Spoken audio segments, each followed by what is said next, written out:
Once upon a time, there was a very beautiful but very lonely young maiden who, more than anything else, wanted to find a true love. She would pore through the Lonely Hearts mail-order catalog by the hour, but never with any luck. Day after day, she stood on a busy street corner where all the handsome young blades of the kingdom passed by sooner or later, but all they ever did was to pass, without giving her a second look. If this kept up, she might turn out to be an old maid. Could it be that a handsome young man would never ask her for a hand in marriage? What could be the trouble? Good heavens, you don't suppose it's something my friends won't tell me? Well, maybe I'm putting on too much weight. Well, she was relieved to see that weight was not her problem.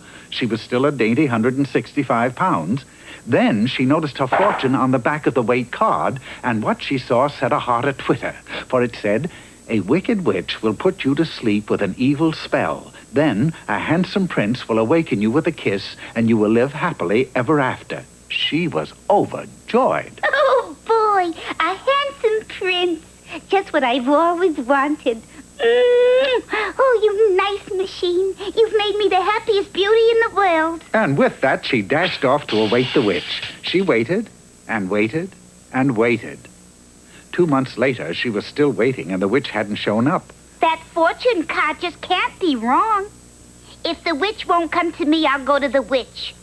I wonder which witch was supposed to do the job. A short time later, she arrived at the house of a little witch who lived just outside of town and knocked on the door. She rang the bell. Anyway, the witch answered. Come in. Where have you been? Right in here, brewing away, honey. Pass the powdered bat, will you please? Now, very carefully, I add just a teeny-weeny pinch. Oh, drat, that's the third time this week I must be putting too much yeast in the darn stuff. Never mind that. You were supposed to cast a spell on me. I was?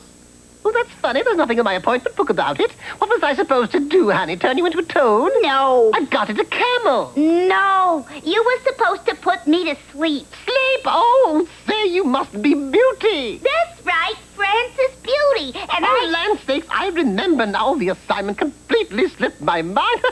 Well, you just sit there, honey. I'll have you to sleep. Now, here, silly. We gotta go out where the prince will be sure to find me. Beauty hurried the witch off to the local park, and with no further delay... Now, I lie here on the park bench and you put me to sleep. All right, child. Here we go.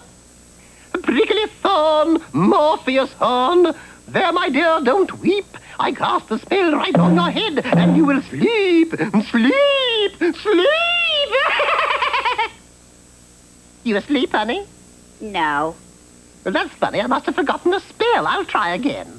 And the little old witch tried every spell she could think of. Rock-a-bye, Beauty, in the treetop. But nothing she did could put Beauty to sleep. Why don't you try counting bats, honey? But it was too late, for just then the handsome prince was seen riding toward them on his gallant steed. Now, don't worry, honey. I'll think of the right spell in a minute, dear. Now, just... There's no time for that. Now the prince is coming. Out! He mustn't see you. With no time left, Beauty did the only thing she could do on such short notice. She dove to the park bench and pretended she was asleep. And as the prince approached... Good heavens! It sounds like a terrible beast in yon bushes.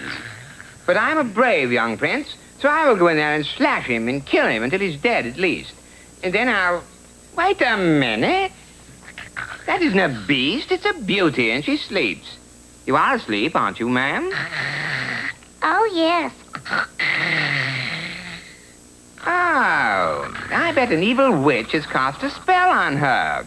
I will kiss her and wake her so we can live. Happily ever after, that is. Oh, thank goodness. I thought you'd never get here. Sweetie! Darling! Hold it! What do you want? I just remembered the spell that will put you to sleep. Ready? No! I don't need that now! Hello! And with that, Beauty fell to the ground, sound asleep. See, I knew I'd... But so did the prince.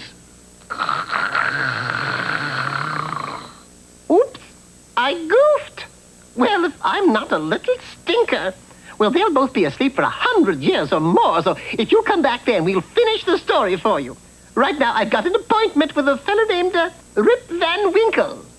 Wonder if I'll have any trouble with him.